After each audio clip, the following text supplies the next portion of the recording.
ابتدا ہے رب جلیل کے ببرکت نام سے جو دلوں کے بھید خوب جانتا ہے۔ تمام ویورز کو السلام علیکم۔ آج ہم سیر کرنے والے ہیں دنیا عرب کے ایک ایسے کنٹری کی جو یہودیوں، مسیحیوں اور مسلمانوں تینوں کے لیے بڑی اہمیت کا حامل ہے۔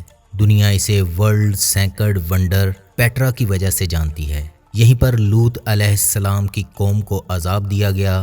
بادشاہ ہیرودس اپنی بیٹی سے شادی کرنا چاہتا تھا۔ حضرت یحییٰ علیہ السلام نے اجازت دینے سے انکار کر دیا، لیکن بادشاہ نے اس کے باوجود شادی کر لی۔ لڑکی نے حق مہر میں حضرت یحییٰ علیہ السلام کا سر مانگ لیا۔ بحر مردار، عاد و سمود کی بستیاں اور مسیحیوں کے لیے مقدس ترین نہر حضرت عبیدہ بن جراح اور حضرت جعفر طیار رضی اللہ عنہ کی قبریں یہی ہیں۔ حضرت خالد بن ولید کی 9 تلواریں جنگ موتا میں اسی سرزمین پر ٹوٹی تھیں۔ اصحاب کہف یا 7 سلیپر کا غار بھی یہی ہے۔ دوستو، آج کی ویڈیو بڑی ہی معلومات پر مبنی ہے، اس لیے ویڈیو کو آخر تک لازمی دیکھیں۔ اسپائڈر ٹی وی پر نئے آنے والوں کو وش آتکے شوخس جو بھلی کرے آیا بخیر راغلے مرحبا جی آئنو خوش آمدید اور ویلکم۔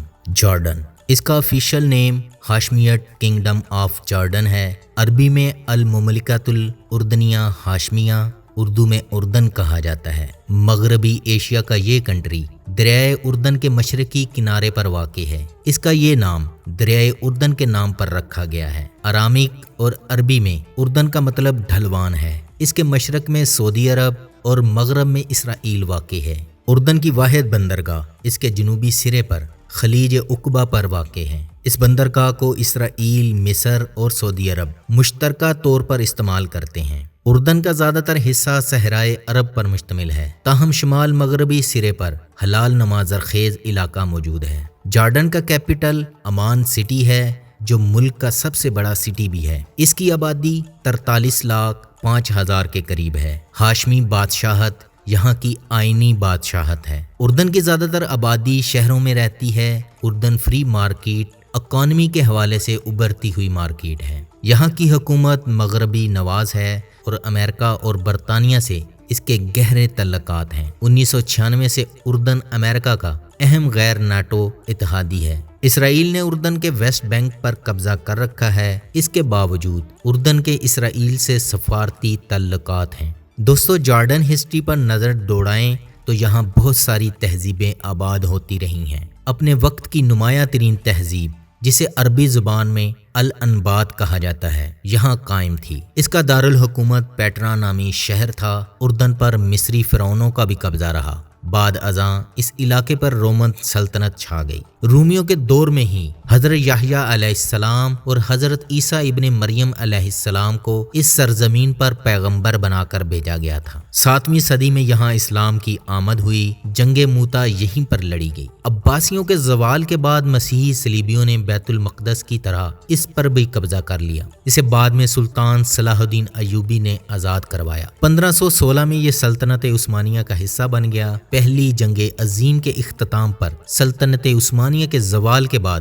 برطانیہ نے فلسطین سمیت اس خطے پر بھی قبضہ کر لیا۔ دوسری جنگ عظیم کے اختتام تک یہ علاقہ برطانیہ کے زیر انتظام تھا۔ 1946 میں برطانیہ نے اقوام متحدہ سے درخواست کی کہ وہ اردن کو آزاد کرنا چاہتے ہیں۔ برطانوی درخواست کے بعد یہاں کی پارلیمان نے شاہ عبداللہ کو ہاشمی بادشاہت کے سلسلے کا پہلا حکمران منتخب کر لیا۔ 1991 میں اردن نے اسرائیل کے ساتھ امن مذاکرات میں حصہ لیا۔ اسرائیل نے اظہار تشکر کے لیے شاہ حسین کی تصویر والی ڈاک کی ٹکٹ جاری کی۔ شاہ عبداللہ اول 1995 تک حکمران رہے اور اسی سال جب وہ مسجد اقصی سے نکل رہے تھے تو ایک شخص نے انہیں قتل کر دیا۔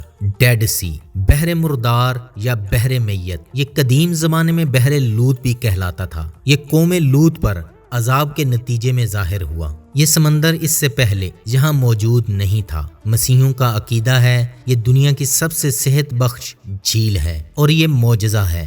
بائبل میں اسے دریائے شور کہا جاتا ہے۔ کئی علماء کا کہنا ہے کہ اس کی تہ میں سدوم اور عمورہ کے قدیم شہروں کے کھنڈرات واقع ہیں۔ اس کی حقیقت جاننے کے لیے ہمیں صدیوں پیچھے جانا پڑے گا۔ حضرت لوط علیہ السلام نے ان شہروں کو تباہ ہوتے دیکھا تھا۔ حضرت لوط علیہ السلام بن حاران بن تارخ یہ حضرت ابراہیم علیہ السلام کے بھتیجے تھے۔ یہ جد الانبیاء کے ساتھ عراق کے شہر ار سے نکلے۔ یہ اس کے بعد سفر کرتے ہوئے سدوم کے قریب پہنچے۔ حضرت ابراہیم علیہ السلام فلسطین تشریف لے گئے، لیکن حضرت لوط علیہ السلام اپنی اہلیہ کے ساتھ سدوم میں رک گئے۔ سدوم والے بڑے ہی خوشحال تھے، جس کی وجہ سے ان کے ہاں مہمانوں کی آمد رہتی، اور یہ مہمانوں کی آمد سے بہت تنگ آ چکے تھے۔ ابلیس خوبصورت لڑکے کی شکل میں مہمان بن کر ان کے ہاں داخل ہوا، ان لوگوں سے بدفعلی کروائی اور ان لوگوں سے کہا اگر تم مہمان نوازی سے نجات چاہتے ہو تو ان کے ساتھ بدفعلی کرو۔ پھر حضرت لوط علیہ السلام نے اپنی قوم سے کہا وہ بے حیائی کرتے ہو جو تم سے پہلے جہاں میں کسی نے نہ کی، تم لوگ عورتوں کو چھوڑ کر مردوں سے اپنی جسمانی نجات کو پورا کرتے ہو۔ حضرت جبرائیل علیہ السلام مہمان بن کر حضرت ابراہیم علیہ السلام کے پاس گئے۔ آپ ان کے لیے بھنا ہوا بچڑا کھانے کے لیے لے آئے، مگر مہمانوں نے کھانے کی طرف ہاتھ نہ بڑھایا۔ فرشتوں نے آپ کو پریشان دیکھ کر فرمایا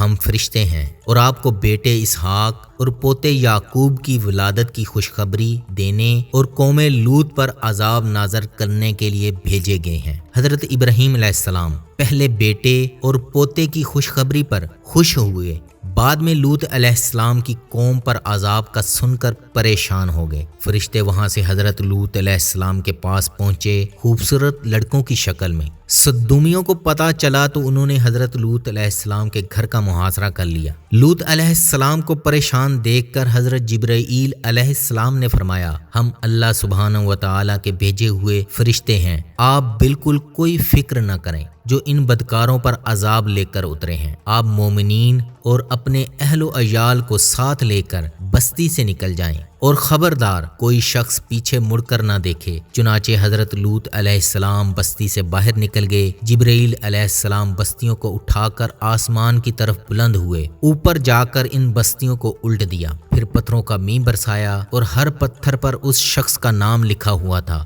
جو اس پتھر سے ہلاک ہوا۔ حضرت لوط علیہ السلام کی ایک بیوی وائلا نے پیچھے مڑ کر دیکھ لیا، پھر عذاب الہی کی پکڑ میں آ گئی۔ یہ چٹان آج بھی بحر میت کے کنارے موجود ہے اور یہ دور سے ایک حیران پریشان خاتون دکھائی دیتی ہے۔ حضرت لوط علیہ السلام اس کے بعد اپنی صاحبزادیوں کے ساتھ غار میں تشریف لے گئے۔ حضرت لوط علیہ السلام کا روزہ پہاڑی پر ہے۔ سدوم کی مناسبت سے ہم جنسیت کو سڈومی اور لواطت کا نام دے دیا گیا۔ ایڈز کے مرض کا آغاز بھی ہم جنس پرستی سے شروع ہوا تھا۔ اللہ کہتے ہیں دیکھو کیسا انجام ہوا مجرموں کا۔ اللہ کے عذاب کی وجہ سے آج بھی یہ علاقہ 1370 فٹ زمین میں دھنسا ہوا ہے اور یہ دنیا کا پست ترین مقام ہے اور اس میں کوئی سمندری حیات نہیں ہوتی، انسان بھی نہیں ڈوبتے۔ یہ 50 کلومیٹر کا ریڈیس ہے جہاں یہ عذاب آیا تھا۔ پوری دنیا سے لوگ عبرت کے اس مقام کو دیکھنے آتے ہیں۔ بندہ جیسے ہی ڈیڈ سی کے قریب پہنچتا ہے تو یہاں کا درجہ حرارت بڑھتا چلا جاتا ہے۔ مسیحی مٹی اور پانی کو جلد کے لیے شافی سمجھتے ہیں۔ اردن کی بے شمار کمپنیاں ڈیڈ سی کے کیچڑ سے مڈ ماسک بناتی ہیں۔ یہ پروڈکٹس پوری دنیا میں جاتی ہیں۔ اسرائیل نے 1967 میں اس کے مغربی کنارے پر قبضہ کر لیا تھا۔ یوں اس کا جنوب مشرقی علاقہ اردن اور مغربی علاقہ اسرائیل کے پاس ہے۔ بیت المقدس اس سے صرف چند میل کے فاصلے پر ہے۔ Jordan population. دوستو اردن کی آبادی کے بارے میں بتاتا چلوں، ایک سروے کے مطابق اس کی آبادی 1 کروڑ 91 لاکھ کے قریب ہے۔ اردن کی 97.2% آبادی مسلمان ہے۔ اردن میں مقامی مسیحی افراد بھی موجود ہیں جن کی تعداد کل آبادی کا 2.2% ہے۔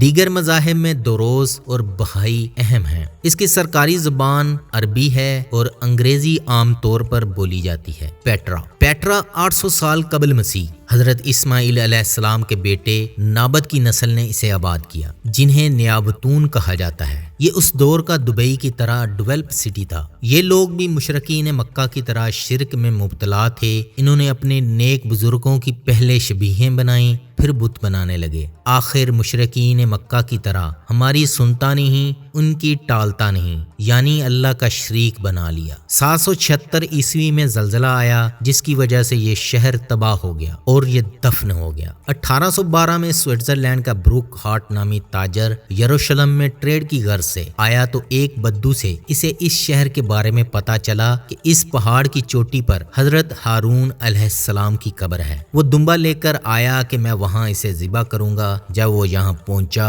تو اسے دا ہڈن ٹریجر نظر آیا تو دیکھ کر حیران رہ گیا۔ آثار قدیمہ کے ماہرین کے مطابق پیٹرا کا سب سے خوبصورت دور 50 قبل مسیح سے 70 عیسوی کے درمیان تھا۔ یونانی جیوگرافر اسٹریبو کے مطابق پیٹرا اپنے عروج کے اس زمانے میں دنیا کا سب سے اہم تجارتی مرکز اور انتہائی طاقتور ہوا کرتا تھا۔ یہ وہ زمانہ تھا جب نبطی بادشاہ اریٹس یہاں کا حکمران تھا، جس نے سنہری دور میں پیٹرا کا لقب دیا۔ پیٹرا وادی موسیٰ کے پہاڑوں کو کاٹ کر بنایا گیا ہے، جو اپنے قدرتی حسن کی کشش کے باعث ہر سال لاکھوں سیاحوں کو اپنی طرف کھینچ لاتا ہے۔ پیٹرا کو لفظوں میں بیان نہیں کیا جا سکتا۔ یہ دنیا کا تیسرا عجوبہ ہے۔ آپ اگر عمان سے خلیج عقبہ کی طرف سفر کریں تو آپ 3.5 گھنٹے میں پیٹرا میں داخل ہو جاتے ہیں۔ یہ وادی موسیٰ کے پہاڑوں میں واقع ہے۔ پیٹرا کو وادی موسیٰ کیوں کہتے ہیں؟ جب حضرت موسیٰ علیہ السلام نے فرعون کے ظلم و ستم سے تنگ آ کر بنی اسرائیل کے ہمراہ دریا پار کیا تو انہوں نے بنی اسرائیل والوں کی پیاس بجھانے کے لیے پتھر پر عصا مارا، جس سے دیکھتے ہی دیکھتے 12 چشمے پھوٹ پڑے۔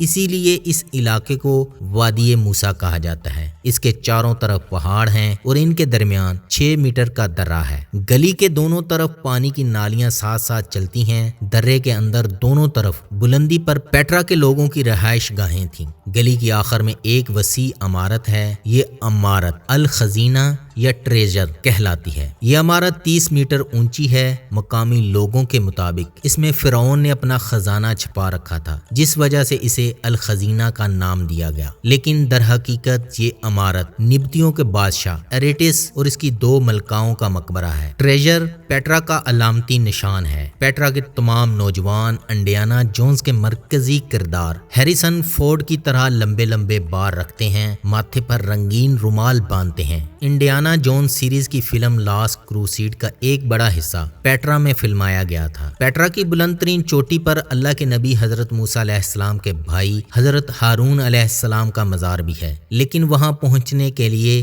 کم از کم 3 گھنٹے کی چڑھائی چڑھنا پڑتی ہے۔ حضرت موسیٰ علیہ السلام کا انتقال بھی اسی علاقے میں ہوا تھا۔ اللہ تعالیٰ نے ان کے مدفن پر پردہ ڈال رکھا ہے۔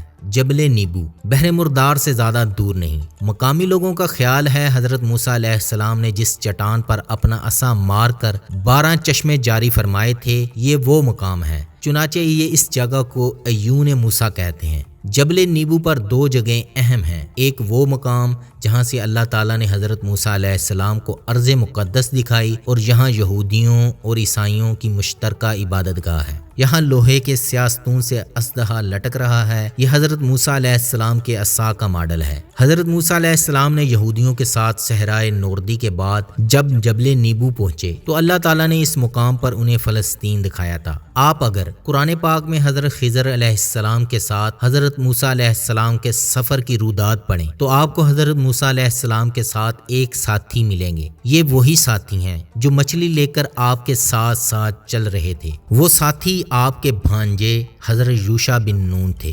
انہیں نبوت ملی اور وہ بنی اسرائیل کو ساتھ لے کر 7 سال بعد فلسطین پہنچے۔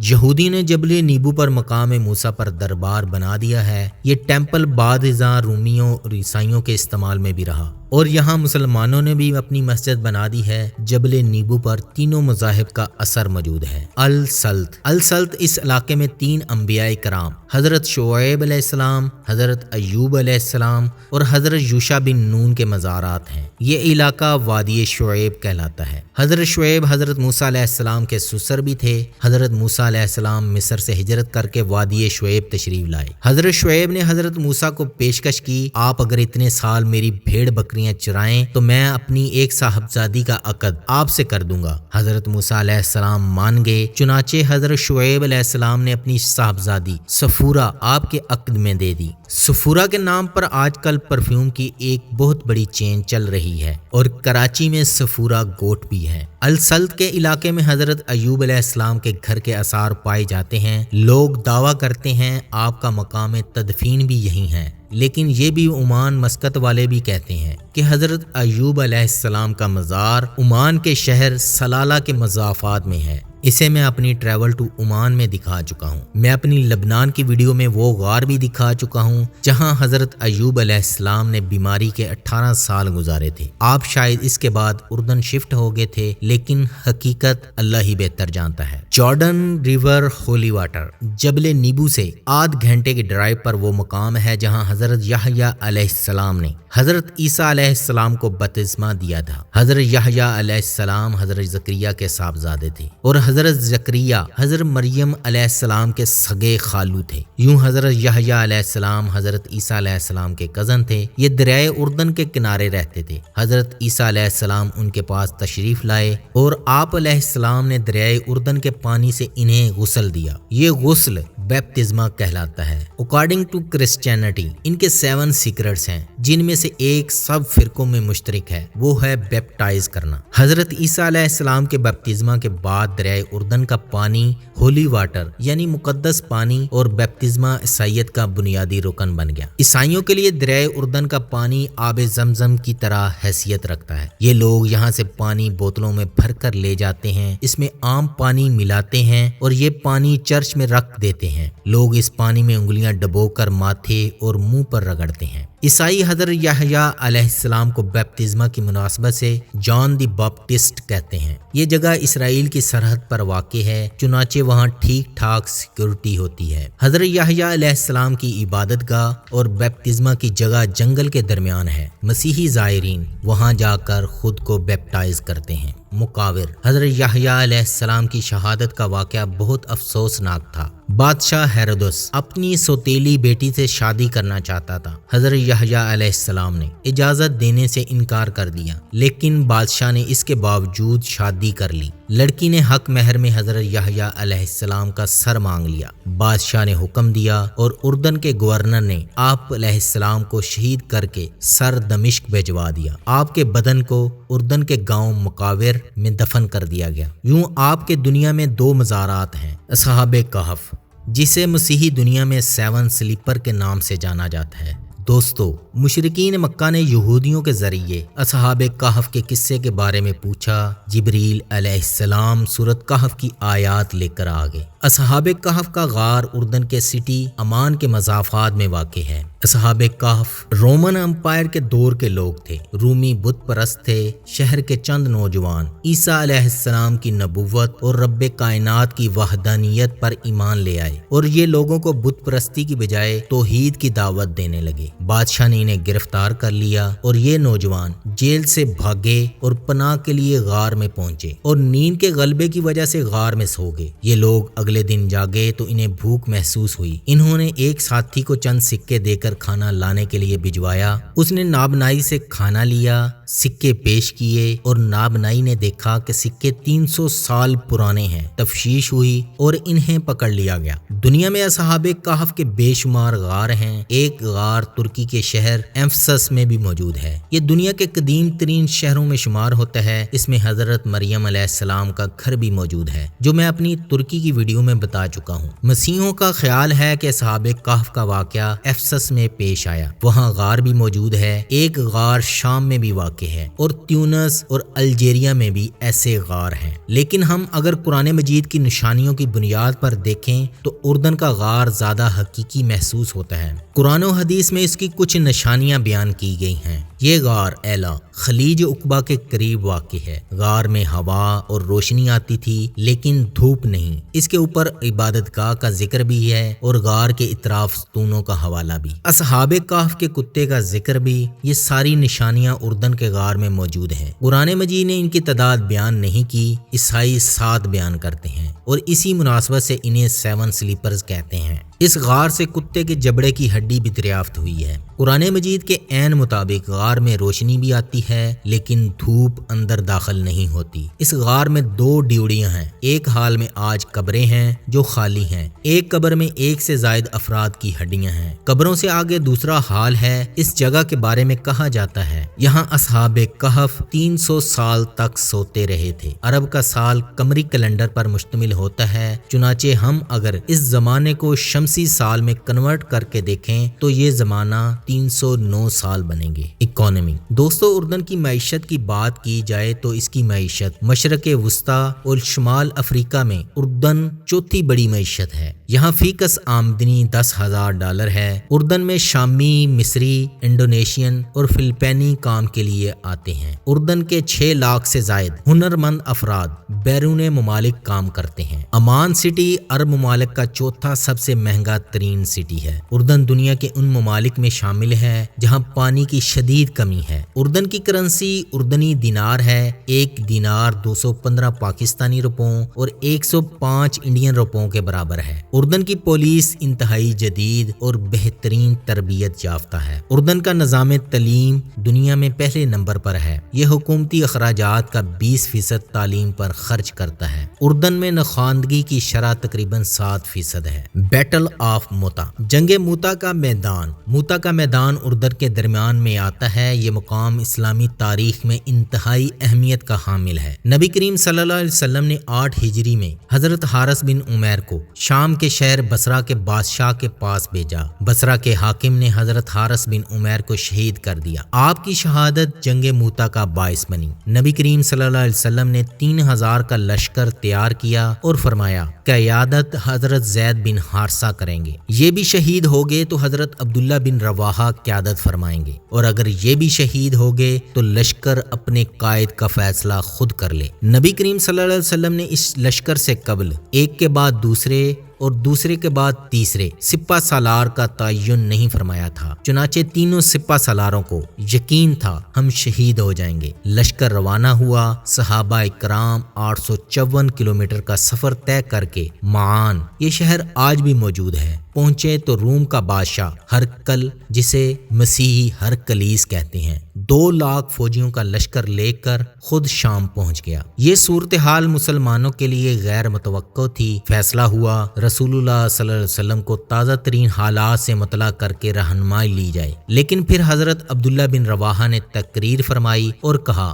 2 سعادتوں میں سے ایک سعادت ضرور ہمارا مقدر بنے گی، ہم دشمن پر غالب آئیں گے یا پھر شہید ہو جائیں گے، بس آگے بڑھو۔ لشکر اسلام آگے بڑھا۔ موتا کے میدان میں جنگ ہوئی۔ پہلے حضرت زید بن حارثہ شہید ہوئے۔ نبی کریم صلی اللہ علیہ وسلم کے فرمان کے مطابق حضرت جعفر طیار نے لشکر کی قیادت فرمائی، وہ بھی شہید ہو گئے۔ تو حضرت عبداللہ بن رواحہ آگے بڑھے، وہ بھی شہید ہو گئے۔ تو لشکر نے حضرت خالد بن ولید رضی اللہ عنہ کو اپنا سپہ سالار بنا لیا۔ حضرت خالد بن ولید نے موتا کے میدان میں بے جگری کی تاریخ رقم کر دی۔ آپ رضی اللہ عنہ کی 9 تلواریں ٹوٹیں۔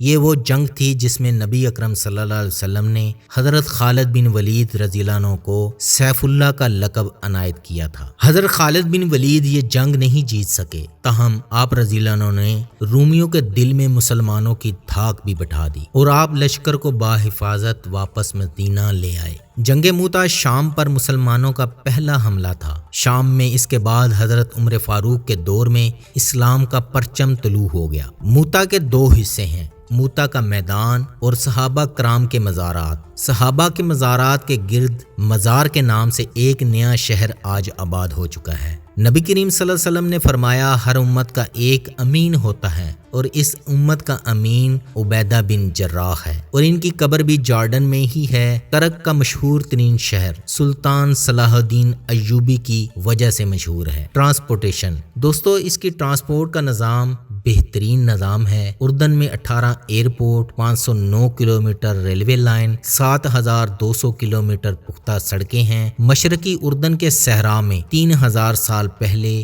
دنیا کا پہلا جاوا ڈیم بنایا گیا تھا۔ عین غزل مجسمے کو دنیا کا سب سے اولڈ مجسمہ مانا جاتا ہے، جو 7500 سال قبل مسیح بنایا گیا تھا۔